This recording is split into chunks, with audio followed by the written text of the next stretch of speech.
So what does this Hyperion Planning software help do?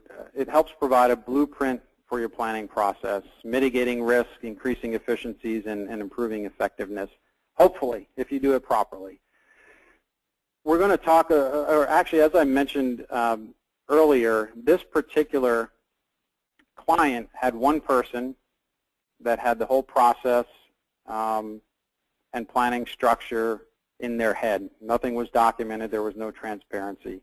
So Hyperion Planning can help you create that structure, document it, create a process for the team to follow, and also add a format to communicate between all of the users. And we will talk about that a little bit later on in our webinar as well.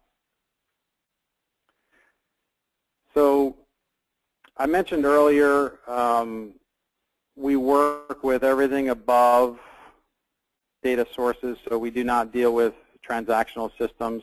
However, Hyperion Planning and Essbase, which is the cube that stores the data, can take feeds from pretty much any different data source. So usually where we come in is the client has users that are very familiar with their transactional systems, and they provide files to us. There are other situations where we need to help to do a lot of the ETL, the transformations and things. Maybe we're creating a data mart or a data warehouse to help organize the data and put it into a format that is going to satisfy the requirements for the planning application.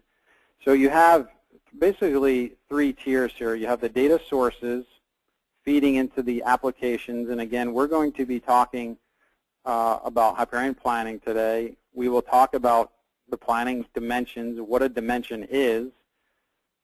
Essbase, the Essbase database, you may have heard it called an Essbase cube or a multi-dimensional database or OLAP. There are a lot of terms that mean the same thing.